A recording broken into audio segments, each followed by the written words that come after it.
Finally দাদার বিয়েটা হয়ে গেল। ভাবতেই পারিনি এত সুন্দরভাবে বিয়েটা হয়ে যাবে আর এত তাড়াতাড়ি হয়ে যাবে। দেখো, আমরা কিন্তু মেয়ে দেখার উদ্দেশ্যে গিয়েছিলাম, সেখানে গিয়েই কিন্তু বিয়েটা স্টার্ট হয়ে যাবে। এটা মানে কেউ কল্পনাই করতে পারেনি, কারণ আমাদের বংশে এভাবে বিয়ে কিন্তু কখনোই হয়নি। Hello everyone, welcome back to my channel Shrabanisha. তো তোমরা কেমন আছো? আশা করি খুব ভালো আছো।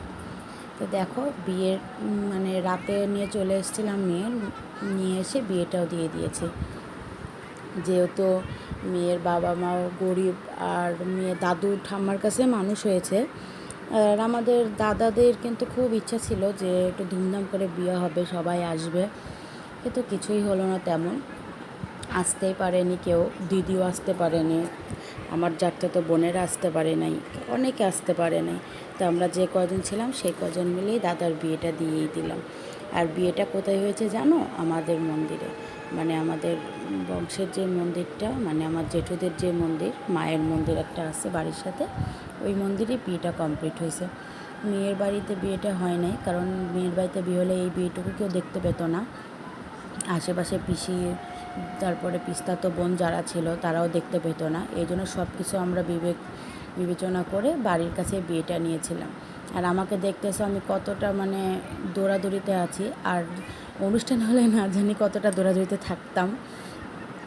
ওখান থেকে এসে একটুও মানে রেস্ট পাইনি। আবার বাজারে চলে গিয়েছিলাম শেষ দিদির সাথে, যে যে বইয়ের শাড়ি, ঘোমটা, বাই দ্য ওয়ে ঘোমটাটা কেমন লাগছে অবশ্যই কমেন্টে জানিও। আর বউকে সাজানোটা কেমন হয়েছে অল্প সময় সেটাও জানিও। বউকে সাজিয়েছে কিন্তু আমার বোন, আমার কাছে তো খুব সুন্দর লেগেছে, সিম্পলের মধ্যে কিন্তু খুব কিউট লাগছে বউটাকে। আর বউটা কিন্তু ছোট, তাই আমাদেরকে দিদিভাই বলে ডাকছে। আর বৌদি কী বলবো, ওকে যেহেতু আমার ছোট বোনের বয়সী, এই জন্য বোন বলে ডাকতে করছি। তো দেখো, মা কিন্তু পূজা করছে, জন্য শঙ্খ বাজছে, তো পাশ থেকে সাউন্ড আসলে প্লিজ কিছু মনে করো না, সরি। দেখো, আর এই যে ফুলের মালাগুলো, এত যে দাম ফুলের, 300 টাকার নিচে এই মালা দুইটা। না জানি রজনীগন্ধার মালা নিলে কত টাকা নিত, তাও তো 500-600 বেশি নিত, তাই না? এদিকে আমাদের পাড়ার যে কাকিমারা আছে, বৌদিরা আছে, সবাই মিলে বিয়েটা দিয়ে দিচ্ছে।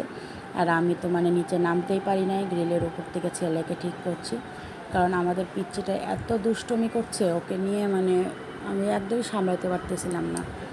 তারপরে ওকে রেখে দিলাম ঘরে, যে তুই খেল। তারপরে দেখো যে মালা বদলটার মানে পর্ব শেষ হওয়ার মধ্যে, এখন মালা বদল হবে। মালা বদলটা কমপ্লিট হওয়ার পরে সিঁদুর দানটা হবে। আর আমাদের এই যে ব্লগার বৌদি শঙ্খ বাজানো নিয়ে খুব ব্যস্ত।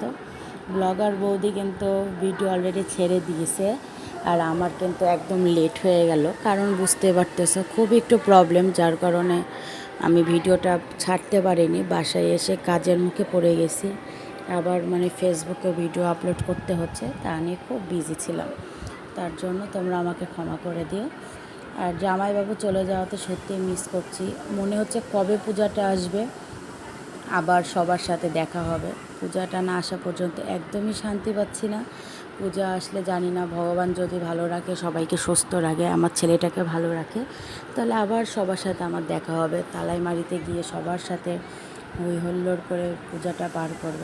এবার নতুন বৌদি আর জেঠু দেখতেছো কত সুন্দর ভিডিও করা নিয়ে ব্যস্ত, আর ওই যে আমার প্রতিদেব, সেও ভিডিও করা নিয়ে খুবই ব্যস্ত। দাদাকে কিন্তু খুব সুন্দর লাগছে না? মেয়ে খুঁজতে খুঁজতে এতদিনে তার বিয়ের ফুলটা ফুটেই গেছে। আমরা সত্যি চিন্তা করতে পারিনি যে তার বিয়েটা হয়ে যাবে। আর এই যে ঠাকুরকে তো খুবই তাড়াহুড়ো করছে, কারণ বাইরে থেকে ঠাকুর আসছে, দমদমা থেকে চলে যাবে, বলছে একটু তাড়াতাড়ি করেন, যার জন্য বউকে আর একটু সাজানো যায়নি। নাহলে নথ, মালা, কানের দুল কিছুই পরতে পারেনি, শুধু টিকিটা দিয়েছে মনে। মানে বাজার থেকে আসা মাত্র 10 মিনিটের মধ্যে বিয়ে দেওয়ার জন্য তাড়াহুড়ো লেগে গেছে, দিয়ে বলছে যে তোমরা এদিকে আসো, এখন সিঁদুর দানটা করে দিতে হবে।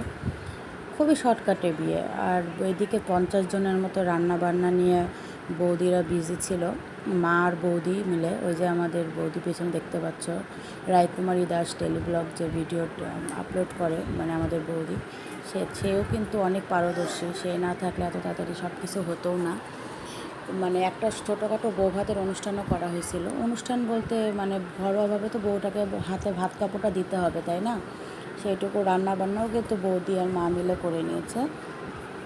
আর বিয়ের দিনে 50 জনের যে মাংস, মুরগির মাংস, যে সেই সময়কে তো যতটুকু অ্যারেঞ্জ করা গেছে ততটুকুই মানে করেছে তারা, জামাইবাবু করেছে আর কি। ওইটুকু সময়ে তারা মানে বাজারে গেছে মাংসর বাজার, চালের বাজার করতে। এদিকে আমি আর সেজদি চলে গিয়েছিলাম মার্কেটে বইয়ের শাড়িটা কিনতে। আর এই যে এখন খেতে শুভ দৃষ্টি থাকে। আর বউটা দেখো কত খুশি, ও যে মানে কি ভাবছে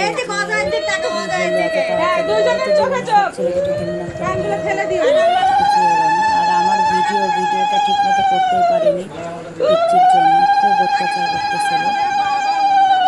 তোমরা দেখো ভিডিওতে যে কত সুন্দর হয়েছে। আমি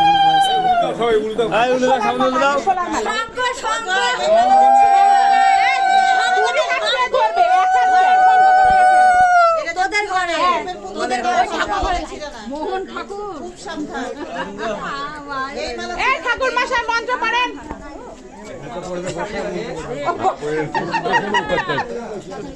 হ্যাঁ দাও।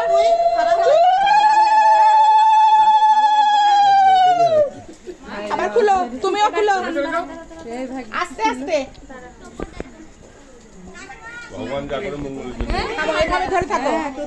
এটা পরে সোলার মালাটাই 3 বার হবে। আর দিও আমাদের মধ্যে একবারই দেয় সুদিত্রা দিয়ে রেখে দেয়। তাহলে পরে হচ্ছে ওইটা এটা খুলবে না। তাহলে এটা খুলে ছিঁড়ে যায় তো ভয়ে আমরা না পাশের বোন এটা না পাশের বোন।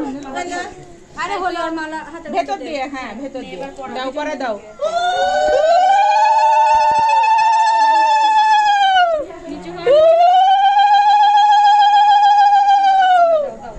শঙ্খ নাই,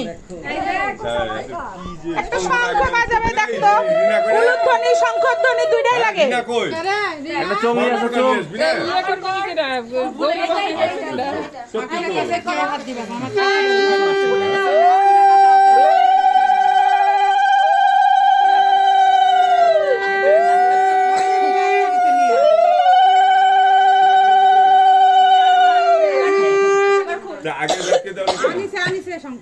আস্তে আস্তে আস্তে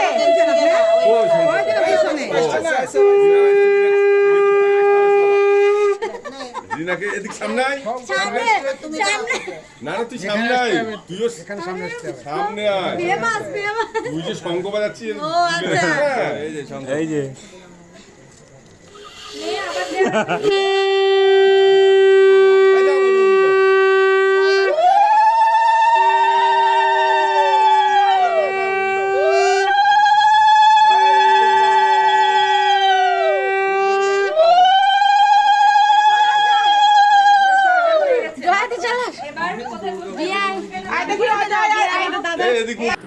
তো তারপর দেখো এটা বউ ভাতের দিন সকালে ঘরোয়াভাবে যে রান্না বান্না করছিল, সকালে বলতে দুপুর হয়ে গেছিলো, রান্না হয়েছিল কিন্তু খুব সুন্দর আলু দিয়ে একটা পাতলা করে মাছের ঝোল, আর বেগুন ভাজা, পটল ভাজা, মিষ্টি কুমড়া ভাজা। আর এদিকে আমি খাচ্ছি, আসলে কিন্তু আমি খাচ্ছিলাম বলতে বাবুকে খাওয়াতে খাওয়াতে আমি 2-1 বার খেয়ে নিয়েছি, যেহেতু খাচ্ছে না।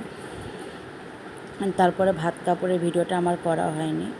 এটা রাতের বেলা বউকে সাজিয়ে গুছিয়ে বউকে যে ঘরে তুলে দিতে হয়, তারপর কিছু নিয়ম আছে। বউকে পানের খিলি বানিয়ে পান খাওয়াতে হবে, স্বামীকে মিষ্টি খাওয়াতে হবে, 1 গ্লাস দুধ খাইয়ে দিতে হবে, পা দিয়ে চুল মুছে দিতে হবে, আরও অনেক অনেক রীতি আছে, তাই না? হিন্দুদের এক এক জায়গায় এক এক রকম রীতি।